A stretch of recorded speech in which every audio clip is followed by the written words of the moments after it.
Subscribe करिए हमारे channel target UP TET CTET को और बेल आइकन को दबाइए। हेलो फ्रेंड्स, मैं रेनू स्वागत करती हूँ आप सभी भावी अध्यापक एवं अध्यापिकाओं का आपके अपने channel target UP TET CTET. दोस्तों, आज की इस वीडियो में हम आपके डीएलएड सेकेंड सेमेस्टर के हिंदी विषय के 2021 के प्रश्न पत्र का हल देखने वाले हैं। दोस्तों, आप लोगों को सारे के सारे ईयर्स के जो प्रीवियस ईयर क्वेश्चन पेपर हैं सॉल्व करा दिए गए हैं 2020 तक। ये 2021 का है, तो आप लोग 2016, 17, 18, 19, 20 इन सभी के पेपर्स को आप देख सकते हैं। टोटल 6 साल के पेपर्स आप सॉल्व करके जाओगे एग्जाम में। और किसी किसी सब्जेक्ट का तो हमने 2015 का भी पेपर सॉल्व करवा दिया, खासकर इंग्लिश और मैथ का, ताकि आप लोगों को और ढेर सारे जितने भी पेपर हमको मिले हमने कोशिश की कि सभी को सॉल्व करा दिया जाए, ताकि जो आपकी प्रैक्टिस है वो अच्छी हो जाए उस सब्जेक्ट की और आप लोगों का किसी भी प्रकार से किसी भी विषय में बैक ना लगने पाए। तो चलिए यहाँ पर हम हिंदी के प्रश्नों को सॉल्व करते हैं। और आपको मैंने बार बताया कि हर एक विषय की मास्टर क्लास हमने बना दी है, जिसमें पूरा विषय एक ही वीडियो में खत्म कर दिया है। हर एक विषय की क्लासेस अच्छे से ली है। सारे विषयों की राजन सीरीज, पवन सीरीज की वीडियोस कंप्लीट करा दिया है पढ़ा के हमने। तो सारे विषयों की लिंक आपको डिस्क्रिप्शन बॉक्स और कमेंट बॉक्स में मिल जाएगी। तो चलिए स्टार्ट करते हैं क्वेश्चन नंबर 1 से। उच्चारण शिक्षण का उपयुक्त अवसर है प्राथमिक स्तर, माध्यमिक स्तर, स्नातक स्तर या फिर उपयुक्त तीनों। आपको अच्छे से पता है कि जो प्राथमिक स्तर होता है, कक्षा 1 से 5 तक की जो शिक्षा होती है, इसमें बच्चों को हम क्या करते हैं, जब बच्चा स्कूल में आता है हम उसको अक्षरों का ज्ञान कराते हैं। तो अक्षर मतलब क्या होता है, जब अक्षरों का ज्ञान कराते हैं तो बच्चा क्या करता है, चाहे ABCD हो, चाहे अ आ हो, क ख ग घ, तो बच्चे क्या करते हैं, उच्चारण सीखते हैं। अगर उच्चारण बच्चों ने प्राथमिक स्तर पर ही सही से नहीं सीखा तो क्या होगा, तो उनका जो उच्चारण है, जो उनका प्रोनाउंसिएशन है किसी भी शब्द को बोलने का, वो कभी सही नहीं हो पाएगा। तो प्राथमिक स्तर जो है ये राइट आंसर हो जाएगा। क्वेश्चन नंबर 2 है, गोदान उपन्यास के लेखक कौन है। गोदान, गबन, मंगलसूत्र, ये सब किसने लिखा है आप सभी को पता है, मुंशी प्रेमचंद जी की रचनाएं हैं ये सब। क्वेश्चन नंबर 3 है, जितना संभव हो सके वाक्यांश के लिए एक शब्द है। जितना संभव हो सके यानी कि अगर किसी को आप कुछ देना चाहते हो, आपको जितना संभव हो सके यानी कि यथा संभव आपके पास जो भी चीज है, यथा संभव आपने प्रयास किया, आपके पास जो भी था आपने उसको देने का प्रयास किया। तो यहाँ पर ऑप्शन आ जो है यथा संभव, ये राइट आंसर हो जाएगा। क्वेश्चन नंबर 4 पे हम लोग आते हैं, इनमें से कौन सा गुणवाचक विशेषण है। गुणवाचक विशेषण ढूंढना है। तो देखिए थोड़ा ज्यादा, 3, ये देखिए थोड़ा ज्यादा जो है यहाँ पर ये परिमाण शो कर रहा है, 3 यहाँ पर संख्यावाचक हो गया, और यहाँ पर ये जो कठिन और सरल है ये गुण है। तो ऑप्शन द जो है ये क्या हो गया, गुणवाचक विशेषण हो गया। क्वेश्चन नंबर 5 पे आते हैं, क्रिया के मूल रूप को क्या कहते हैं। क्रिया के मूल रूप को हम क्या कहते हैं, कर्ता, धातु, कर्म या विशेषण। तो हम क्रिया के मूल रूप को धातु कहते हैं। ऑप्शन नंबर ब जो है ये सही हो जाएगा। क्वेश्चन नंबर 6 है, उपसर्ग किसे कहते हैं। उपसर्ग वे शब्दांश होते हैं जो किसी शब्द के आगे लग करके उसके अर्थ में परिवर्तन कर देते हैं या उसकी शोभा बढ़ा देते हैं। तो दोस्तों, उपसर्ग के अगर यहाँ पर एग्जाम्पल की मैं बात करूं तो जैसे प्र उपसर्ग है, तो प्र उपसर्ग अगर वाद में लगेगा तो ये प्रवाद हो जाएगा। अगर कोप में लगेगा तो ये क्या हो जाएगा, प्रकोप हो जाएगा। अगर मुख में लगेगा तो ये क्या हो जाएगा, प्रमुख हो जाएगा। ठीक है, इसी प्रकार से अगर हम अभी उपसर्ग की बात करें तो अभी उपसर्ग अगर मान में लगेगा तो क्या हो जाएगा, अभिमान हो जाएगा। ठीक है, इसके अलावा अभी उपसर्ग अगर नव में लगेगा तो क्या हो जाएगा, अभिनव हो जाएगा। ठीक है, तो इस तरीके से यहाँ पर जो उपसर्ग होते हैं वो कहाँ लगते हैं, किसी शब्द के आगे लग करके क्या करते हैं, उसके अर्थ में परिवर्तन कर देते हैं या फिर उसकी शोभा बढ़ा देते हैं। इसके बाद क्वेश्चन नंबर 7 पूछा है, जातिवाचक संज्ञा किसे कहते हैं। तो जातिवाचक संज्ञा की बात दोस्तों यहाँ पर की गई। संज्ञा की परिभाषा तो आपको पता ही है कि किसी व्यक्ति, वस्तु या स्थान के नाम को हम क्या कहते हैं, संज्ञा कहते हैं। तो चलिए अब जातिवाचक संज्ञा का यहाँ पर हम परिभाषा देखते हैं। ऐसे शब्द यानी कि जिन शब्दों से एक प्रकार की अनेक वस्तुओं, प्राणियों या व्यक्तियों का बोध होता है उन्हें हम जातिवाचक संज्ञा कहते हैं। जैसे कि बल्ब, अब अगर बल्ब यहाँ पर हमने कह दिया तो वो बल्ब LED वाला भी हो सकता है, सिंपल बल्ब भी हो सकता है, ट्यूबलाइट भी हो सकता है, बहुत सारे तरीके हो सकते हैं। इसी प्रकार से सड़क की अगर हम बात करें तो नॉर्मल सड़क भी हो सकती है, ईंट वाली भी हो सकती है, इसके अलावा कंक्रीट वाली भी हो सकती है, हाईवे भी हो सकता है। इसी तरीके से दोस्तों फूल की बात करें, अगर हम फूल की बात करें केवल, तो फूल भी क्या होते हैं, अलग अलग प्रकार के होते हैं। चमेली का फूल है, गुड़ैल का फूल है, गुलाब का फूल है, गेंदे का फूल है, ठीक है। तो यहाँ पर ये जो फूल शब्द हुआ, सड़क हुआ, बल्ब हुआ, पक्षी अगर हम बोले तो पक्षी में आप देखिए मोर है, तोता है, कौवा है, मैना है, ये सब क्या है, सिर्फ पक्षी शब्द हमने बोला। तो इसमें सारी जितनी भी उस जाति की चीजें हैं सब आ गई। जैसे कि पुस्तक की बात करें तो पुस्तक में क्या होता है, पुस्तकें बहुत तरीके की होती है ना, प्राथमिक स्तर की हुई, माध्यमिक स्तर की हुई, स्नातक स्तर की हुई, अलग अलग प्रकार की किताबें, कहानियों की किताबें, गद्य की किताबें, ठीक है। लेकिन यहाँ पर हमने सिर्फ और सिर्फ इसको किस नाम से संबोधित किया, पुस्तक नाम से संबोधित कर दिया। इसी प्रकार से डॉक्टर पेशा है, अब डॉक्टर में भी अलग अलग प्रकार के डॉक्टर होते हैं, कोई एलोपैथी का है, कोई होम्योपैथी का है, ठीक है, इस तरीके से। इसके बाद क्वेश्चन नंबर 8 पे आते हैं। कर्म के आधार पर क्रिया के कितने भेद होते हैं, आप सभी को पता है, कितना आसान सा क्वेश्चन पूछा है। सकर्मक क्रिया और अकर्मक क्रिया, सकर्मक क्रिया और अकर्मक क्रिया, यही दो प्रकार की क्रिया होती है कर्म के आधार पर। अब हम यहाँ पर आते हैं क्वेश्चन नंबर 9 पर। मौखिक व लिखित अभिव्यक्ति को अपने शब्दों में परिभाषित करिए। तो चलिए देखते हैं मौखिक और लिखित अभिव्यक्ति को। तो सबसे पहले यहाँ पर जानिए कि जो अभिव्यक्ति होती है वो दो प्रकार की ही होती है। या तो हम अपने विचारों को, अगर हमको अपनी भावनाओं को किसी व्यक्ति के सामने प्रकट करना है कि हम उस व्यक्ति के बारे में क्या सोचते हैं, या तो हम उसको बोल करके बता पाएंगे, या तो उस व्यक्ति को हम लिख करके बता पाएंगे। तो देखिए, एक मौखिक हो गई यानी कि मुख से बोलकर बताएंगे, और एक लिखित हो गई यानी कि लिख करके बताएंगे। तो यहाँ पर पूछा है कि अपने शब्दों में परिभाषित करिए, तो आपको समझ में तो आ ही गया है। जब हम अपने भावों या विचारों को अपने मुख से प्रकट करते हैं, यानी कि अपने मुख से बोल करके प्रकट करते हैं, तो वो क्या होती है, मौखिक अभिव्यक्ति होती है। और जब हम अपने मन के भावों, विचारों को, संवेदनाओं को जब हम लिख करके प्रकट करते हैं, तो वो क्या होती है, लिखित अभिव्यक्ति होती है। बस सिंपल से यही आपको 2 लाइन लिखना था, और ये 1 नंबर का ही प्रश्न है, अति लघु उत्तरीय आपको पता ही है। इसके बाद क्वेश्चन नंबर 10 है, सर्वनाम किसे कहते हैं। तो संज्ञा के स्थान पर प्रयोग किए जाने वाले शब्दों को हम क्या कहते हैं, सर्वनाम कहते हैं। जैसे कि उसका, वह, उसने, हम, हमारा, ये सब क्या है, ये सब सर्वनाम शब्द है। संज्ञा के स्थान पर सब प्रयोग होते हैं, इसीलिए ये सब क्या है, सर्वनाम शब्द। तो संज्ञा के स्थान पर प्रयोग किए जाने वाले शब्दों को हम सर्वनाम कहते हैं। आप देखिए, नाम के आगे ही सर्व लिखा हुआ है। इसके बाद क्वेश्चन नंबर 11 है, काल के प्रमुख रूप से कितने भेद होते हैं। तो आप सभी को पता है, कितना आसान सा प्रश्न है। देखिए, काल 3 प्रकार का होता है, वर्तमान काल, भूतकाल और भविष्य काल। वर्तमान काल हो गया, फिर दूसरा भूतकाल, और तीसरा भविष्य काल। बस यही सिंपल लिख देना था। इंग्लिश में भी तो आप यही पढ़ते हो, present tense, past tense, future tense.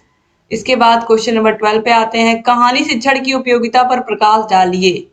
कहानी शिक्षण से बच्चों को क्या फायदा होता है, यहाँ पर मुख्य रूप से यही बताना। तो चलिए देखते हैं। दोस्तों, जो कहानी होती है, यहाँ पर आप ध्यान दीजिएगा कि ये लघु उत्तरीय क्वेश्चन स्टार्ट हो गए, और ये सब 2 नंबर के होते हैं, तो याद रखिएगा। अब जो कहानी शिक्षण होता है, कहानी से क्या होता है कि बच्चों का ज्ञान होता है, उसमें वृद्धि होती है। कोई भी कहानी बच्चे सीखते हैं तो उसका कोई ना कोई मॉरल होता है, यानी कि कोई ना कोई उसके अंदर नैतिक शिक्षा छिपी होती है, जिससे बच्चों के ज्ञान में क्या होती है, वृद्धि होती है। इसके अलावा बच्चों का सर्वांगीण विकास भी होता है। इसके अलावा दोस्तों, बच्चों में अभिव्यक्त करने की जो क्षमता होती है वो बढ़ती है, सृजनात्मक क्षमता बढ़ती है, और कहानी से बच्चों का मनोरंजन भी होता है, बच्चों को अच्छा लगता है कहानी सुनना। इसके अलावा बच्चों के अंदर एक उत्साह आता है, और बच्चे क्या करते हैं, जब टीचर एक बार कहानी को सुना देते हैं, फिर कहते हैं कि तुम अपने शब्दों में इस कहानी को सुनाओ, तो इससे क्या होता है कि बच्चों की जो कल्पना शक्ति होती है वो भी बढ़ती है, उनकी याददाश्त जो क्षमता होती है वो भी बढ़ती है, और उन्हें कहानी अपने शब्दों में अच्छे से याद भी हो जाती है, जिसको वो कभी भी किसी को भी सुना सकते हैं। ठीक है, तो इस तरीके से बच्चों को गद्य पढ़ने के लिए भी क्या करती है, प्रेरित करती है। जब 1-2 कहानी शिक्षक ने सुनाई, बच्चों को अच्छा लगा, तो बच्चा क्या करता है कि कहानी की किताब को पूरा पढ़ के खत्म कर देता है 2 से 4 दिनों में, क्योंकि बच्चे को बहुत अच्छी लगने लगती हैं कहानियां। तो इस तरीके से कहानी की उपयोगिता हमेशा रहेगी प्राथमिक के बच्चों में, क्योंकि कहानी सिर्फ प्राथमिक के बच्चों की बात अगर हम ना करें, क्योंकि बड़े होने पर भी कहानियां तो हमेशा सबको ही पसंद होती है। क्वेश्चन नंबर 13 पे आते हैं, पाठ्य वस्तु की समझ विकसित करने में मौन वाचन की उपयोगिता स्पष्ट कीजिए। दोस्तों, यहाँ पर देखिए, जो मौन वाचन होता है, इसको ध्यान से आप समझिएगा। मौन वाचन अपने में ही, मौन का मतलब क्या होता है कि बिना आवाज किए बोलना। मौन का मतलब कि हम बिना आवाज किए कैसे पढ़ सकते हैं। तो मौन वाचन में हमें बिना शोर किए, बिना आवाज किए क्या करना होता है, पढ़ना होता है। तो हमें इसकी उपयोगिता बतानी है कि जो मौन वाचन होता है इसकी उपयोगिता क्या है। आपको केवल ध्यान से सुनना है, आपको सारे के सारे आंसर याद हो जाएंगे, आपको रटने की आवश्यकता ही नहीं पड़ेगी। तो मौन वाचन में हम क्या करते हैं कि बिना ध्वनि किए जो भी चीजें लिखी होती हैं उस बुक में या किताब में हम उसको पढ़ते हैं, ठीक है। अब यहाँ पर देखिए मौन वाचन जो होता है इसमें भी हम सामूहिक और व्यक्तिक कह सकते हैं, लेकिन मुख्य रूप से अगर देखा जाए तो यह व्यक्तिक ही होता है, जिसमें मनुष्य क्या करता है, चुपचाप या बालक अपनी जो भी किताब है उसमें वह पढ़ता है, अपनी चाहे हिंदी की किताब है, इंग्लिश की किताब, उसको चुपचाप क्या करता है, पढ़ता है। इसी प्रकार सामूहिक भी अगर हम माने क्लास में, तो अगर बच्चों को कह दिया जाए कि ये चैप्टर पढ़ना है तो बच्चे क्या करेंगे, अपना मन में भी जरूर पढ़ने की कोशिश करेंगे। ये प्राथमिक में तो संभव नहीं है, लेकिन बड़े क्लासेस में बच्चे इस तरीके से पढ़ पाएंगे। इसके अलावा दोस्तों अब देखिए इसका महत्व क्या होता है। इसका महत्व ये होता है कि जो मौन वाचन होता है इसमें कोई भी किसी भी स्पीड से, कोई भी बालक अपने स्पीड से वो क्या करेगा, उस चाहे वो कविता हो, कहानी हो, उसको क्या करेगा, वो पढ़ेगा। और जो मौन वाचन हम कभी भी कहीं भी कर सकते हैं, जैसे कि मौन वाचन हम केवल क्लासरूम की बात क्यों करें, क्लासरूम में ही नहीं बल्कि क्लासरूम के बाहर भी हम कर सकते हैं। क्लासरूम के बाहर यानी कि अगर हम बस में यात्रा कर रहे हैं या ट्रेन में यात्रा कर रहे हैं, सुबह दोपहर शाम कभी भी, रात में, जब भी हमारे पास टाइम है हम कभी भी मौन वाचन कर सकते हैं, कभी भी चुपचाप बैठ करके कहीं भी पढ़ाई कर सकते हैं। तो इसका ये क्या है, बहुत ज्यादा फायदा है इसका, किसका, मौन वाचन का। इस तरीके से अगर देखा जाए तो बिना किसी को डिस्टर्ब किए हम क्या कर रहे हैं, बिना किसी को अपने आसपास परेशान किए, किसी प्रकार की बाधा पहुंचाए, हम क्या कर रहे हैं, अपना चुपचाप अपना काम कर रहे हैं, अपनी पढ़ाई कर रहे हैं, ठीक है। इसके अलावा दोस्तों अगर हमारे पास छुट्टी है तो भी हम क्या कर सकते हैं, चुपचाप बैठ करके कोई किताब खत्म कर सकते हैं, और इसके द्वारा हम किसी भी टॉपिक की गहराई में जा सकते हैं, क्योंकि हम मौन वाचन कर रहे हैं, चुपचाप मन में पढ़ रहे हैं, तो उसके विषय में हम और भी थिंक कर सकते हैं और भी सोच सकते हैं। तो इस तरीके से दोस्तों जो मौन वाचन है अगर देखा जाए तो हम क्या कर सकते हैं, इससे अपनी क्षमताओं और अपनी योग्यताओं का पूरी तरीके से विकास कर सकते हैं, ठीक है। तो मौन वाचन याद रखिएगा कि बहुत ही अच्छा वाचन का साधन है, जिसमें चुपचाप हम क्या कर सकते हैं, अपनी पढ़ाई शांति से कर सकते हैं और अपने विषयों में भी अच्छे नंबर ला सकते हैं। इसके बाद अब क्वेश्चन नंबर 14 पे आते हैं, विशेषण किसे कहते हैं। तो देखिए विशेषण शब्द जो दोस्तों होता है, जिसको हम एडजेक्टिव कहते हैं इंग्लिश में, तो एडजेक्टिव क्या करता है, संज्ञा और सर्वनाम की विशेषता बताने वाले शब्दों को ही हम क्या कहते हैं, विशेषण कहते हैं। तो जो शब्द संज्ञा और सर्वनाम की विशेषता बताते हैं वे शब्द क्या कहलाते हैं, विशेषण कहलाते हैं, ठीक है। तो चलिए देखते हैं इसके कितने भेद होते हैं दोस्तों। तो जो विशेषण होता है इसके 4 भेद होते हैं। 4 भेदों में जो पहला भेद होता है वो होता है गुण बोधक विशेषण या गुणवाचक विशेषण। तो गुणवाचक विशेषण हो गया पहला। दूसरा होता है गुण में, अभी आपने देखा है यहाँ पर एग्जाम्पल मैंने कठिन बताया, कठिन, सरल, ये सब क्या हो गए, गुणवाचक के विशेषण हो गए। इसके क्या हो गए, एग्जाम्पल हो गए, पहला हो गया। दूसरा है दोस्तों संख्या बोधक विशेषण। संख्या बोधक में 1 2 3 4 इस तरीके से होता है, संख्या बोधक हो गया। फिर इसके बाद होता है परिमाण स्वरूप विशेषण या परिमाण बोधक। तो परिमाण बोधक विशेषण हो गया, परिमाण में थोड़ा, ज्यादा, कम, ये सब परिमाण में आ गया। इसके बाद है सर्वनामिक या संकेत बोधक विशेषण। तो ये इस तरीके से संकेत बोधक विशेषण, ठीक है। तो टोटल 4 प्रकार के होते हैं, गुणवाचक विशेषण, संख्यावाचक विशेषण, परिमाणवाचक विशेषण और संकेतवाचक विशेषण। 4 प्रकार का विशेषण होता है, ठीक है। इसके बाद हम आगे बढ़ते हैं, अगला क्वेश्चन है क्वेश्चन नंबर 15। देखिए गद्य और पद्य में क्या अंतर है, स्पष्ट कीजिए। तो गद्य और पद्य मैंने आप लोगों को बार बार बताया है कि जो गद्य और पद्य होता है, जो गद्य होता है इसमें कहानी आती है, इस तरीके से यहाँ पर मैं लिख देती हूँ ताकि आपको क्लियर हो जाए। जो गद्य होता है इसमें कहानी आती है, नाटक आता है, जितनी चीजें आप देखते हो जिसमें कोई सुर लय ताल नहीं चलता है, उपन्यास आता है, किसी की जीवनी आएगी, ठीक है। अब देखिए जो पद्य होता है, पद्य मतलब गाना, याद रखिए पद्य मतलब गाना। अब पद्य में क्या आएगा, दोहा आएगा, कविता आएगी, ठीक है। इसके अलावा छंद आएगा। तो इसमें क्या होता है, जो गद्य होता है, गद्य हमें पता है कि अभी जो मैं बोल रही हूँ ये भी क्या है, गद्य। ये तो गद्य में हम जैसे कहानी पढ़ते हैं, नाटक पढ़ते हैं, इसमें विराम चिन्हों का प्रयोग हम करते हैं, विराम चिन्हों का प्रयोग करते हैं, जैसे कि कहाँ पर कॉमा लगेगा, कहाँ पर हम पूर्ण विराम लगाएंगे, कहाँ पर अल्प विराम लगाएंगे, ये सब चीजें होती हैं। लेकिन छंद की तरह हम इसको नहीं पढ़ते हैं, या हम इसमें सुर लय ताल की तरह इसको नहीं पढ़ते हैं, ठीक है। तो जो कहानी गद्य में, याद रखिएगा कि गद्य में हम क्या करते हैं, इसमें कोई लय की भूमिका नहीं होती है, ना तो हमें ये देखना होता है कि हम किस तरीके से इसको हम गा करके कैसे पढ़े। किसी कहानी को तो हम गा करके नहीं पढ़ सकते ना, लेकिन हम कविता को, दोहे को गा करके पढ़ सकते हैं। तो ऐसी रचना जिसमें विराम चिन्हों का पालन करते हैं हम, और हमें यहाँ पर कुछ गा करके या फिर सुर में नहीं कहना होता है, तो ये गद्य होती है। और पद्य कैसी रचना होती है?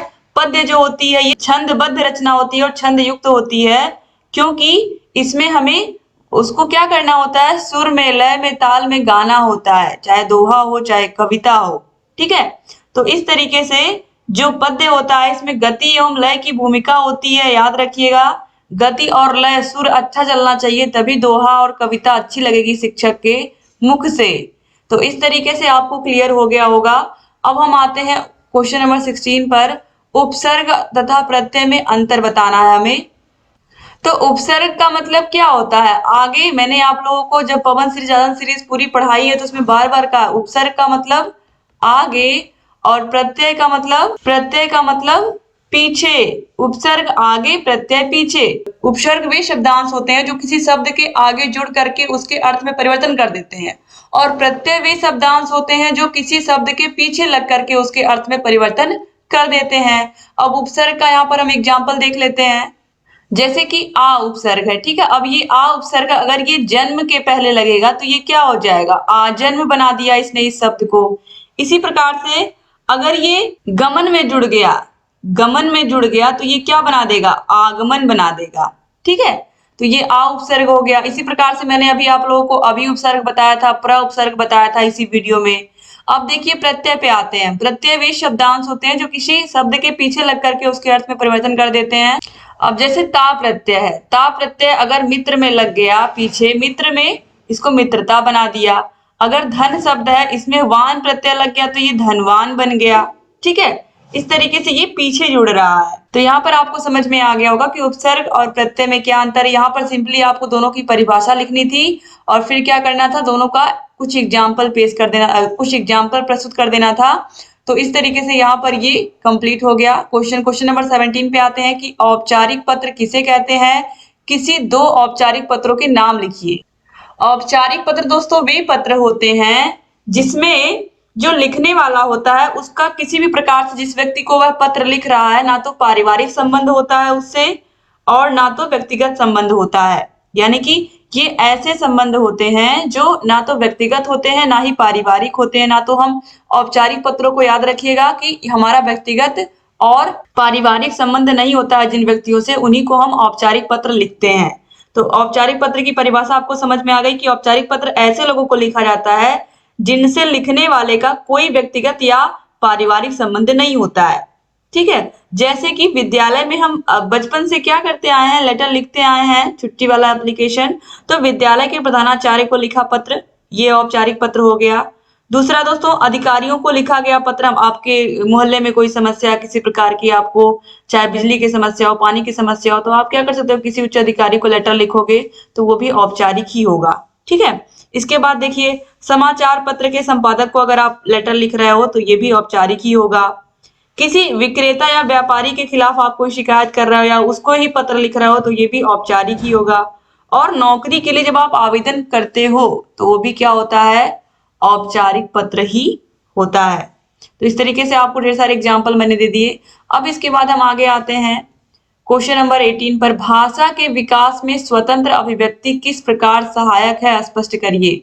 स्वतंत्र अभिव्यक्ति का मतलब क्या होता है कि हमें, अब हमारे अंदर जो भी विचार है हम उसको बिना किसी के दबाव में, बिना किसी प्रेशर के, मतलब किसी भी प्रकार कोई बिना प्रेशर, ऐसा नहीं कि हमारे ऊपर किसी ने प्रेशर डाला है तब हम कोई चीज अपने मन से बोल पा रहे हैं, ऐसा ना हो, बल्कि हम अपने मन से जो भी हमारे अंदर है वो हम खुल करके अपने मन के भावों को, विचारों को अच्छे से किसी भी व्यक्ति के सामने या बहुत सारे व्यक्तियों के सामने खुल करके रख पाए। जैसे कि नेता होते हैं, जैसे बहुत सारे लेखक होते हैं जो अपने भावों को, विचारों को क्या करते हैं, लिख करके किताब के माध्यम से प्रकट कर देते हैं। तो इस तरीके से यहाँ पर भी क्या करना है, हमें अपने मन के भावों को, विचारों को, संवेदनाओं को क्या करना है, बोल करके स्पष्ट रूप से प्रकट कर देना है। अब वो कुछ लेखक होते हैं वो अपने मन के भाव विचारों को लिख करके प्रकट कर देते हैं। अपने रचनाओं के माध्यम से, अपनी पुस्तकों के माध्यम से, और कुछ लोग क्या करते हैं अपने मन के भावों को भाषण के माध्यम से क्या करते हैं, बताते हैं सबको। तो इस तरीके से जो स्वतंत्र अभिव्यक्ति होती है इसमें किसी भी व्यक्ति का दबाव नहीं होना चाहिए। अब देखिए दोस्तों, व्यक्ति द्वारा प्रकट किए गए भावों को अभिव्यक्ति कहते हैं, ऑलरेडी ये तो आपको पता ही है। और व्यक्ति अपने हृदय के विचारों को भाषा एवं वाणी को रूप प्रदान करता है, वह क्या होती है, अभिव्यक्ति होती है। अभिव्यक्ति को मानव शुद्ध, स्पष्ट तथा अलंकृत भाषा में रचना का स्वरूप प्रदान करता है। विचारों का आदान प्रदान बोलकर, लिखकर या प्रकाशित कर किया जाता है। तो मानव मस्तिष्क में विचारों का संग्रहण होता रहता है, जिससे वह बोलकर अथवा लिखकर क्या करता है, प्रकट करता है। ठीक है, इसे ही हम क्या कहते हैं, अभिव्यक्ति कहते हैं। और प्रोफेसर रमन बिहारी लाल ने क्या कहा है कि मानव अपने हृदय के भाव प्रकट करने के लिए जिस ध्वन्यात्मक संकेत साधन का प्रयोग करता है उसे ही हम क्या कहते हैं, मौखिक अभिव्यक्ति कहते हैं। ठीक है, अब देखिए, अगर स्वतंत्र अभिव्यक्ति का अर्थ पूछता है तो हम क्या बताएंगे कि किसी वस्तु, घटना, विषय या वातावरण के संदर्भ में हम जो कुछ भी मौलिक ढंग से सोचते हैं या जो विचार हमारे मन में आता है, उसकी कल्पना में जो चिंतन चलता है तथा जिन्हें हम शब्दों और वाक्यों की सहायता से मौलिक या लिखित रूप में व्यक्त करते हैं, वही क्या होती है, स्वतंत्र अभिव्यक्ति होती है। कि हम अपनी भाषा में उस घटना के बारे में स्पष्ट रूप से हम क्या कर सकते हैं, वर्णन कर सकते हैं। तो इस तरीके से यहाँ पर जितने भी क्वेश्चन थे सारे के सारे कंप्लीट हो गए दोस्तों। उम्मीद करती हूँ कि आप लोगों को वीडियो पसंद आई होगी। सारे के सारे विषयों के previous year question papers complete, 6 साल के प्रीवियस ईयर क्वेश्चन पेपर आपको हर विषय के मिल जाएंगे। तो आपको कहीं और कुछ ढूंढने की जरूरत ही नहीं है, आप सारे विषयों को चैनल से पढ़ सकते हैं। और सेकेंड सेमेस्टर हमने इतने बढ़िया से पढ़ाया है कि ऐसे बहुत सारे हमारे भाई बहन 97.5%, 97.6% तक नंबर लेकर के आए हैं, 98% तक पहुंचे हैं। इससे बड़ी बात और क्या हो सकती है। अगर आप लोग अच्छे से पढ़ते हो तो आप भी बहुत अच्छा नंबर लेकर के आओगे अपने सेकंड सेमेस्टर में। तो डिस्क्रिप्शन बॉक्स में सारे विषयों की मास्टर क्लास की लिंक, सारे विषयों के प्रीवियस ईयर क्वेश्चन पेपर्स की लिंक और सारे विषयों की राजन सीरीज और पवन सीरीज की सारी सॉल्व वीडियोस आपको मिल जाएंगी। तो आप लोगों को अलग से कुछ भी कहीं भी जाने की जरूरत नहीं है, आपको सब कुछ target UP TET CTET channel provide करा रहा है। और दोस्तों, अगर अभी तक आपने हमारे टेलीग्राम को ज्वाइन नहीं किया तो टेलीग्राम को भी ज्वाइन कर लीजिए। टेलीग्राम का भी लिंक आपको डिस्क्रिप्शन बॉक्स और कमेंट बॉक्स में मिल जाएगा। इसके अलावा दोस्तों, अगर अभी तक आपने हमारे चैनल को सब्सक्राइब नहीं किया तो प्लीज सब्सक्राइब भी कर दीजिए और बगल में बेल आइकन होगा उसको भी प्रेस करना मत भूलिएगा, ताकि जो भी नई वीडियोस हम बनाते हैं उसका नोटिफिकेशन आपके पास हमें से जाए और आप सारे वीडियोस को ऐसे ही देखते रहें। थैंक यू सो मच दोस्तों वीडियो को पूरा देखने के लिए। और वीडियो अच्छा लगा होगा तो इसको शेयर भी कर दीजिएगा। जय हिंद दोस्तों।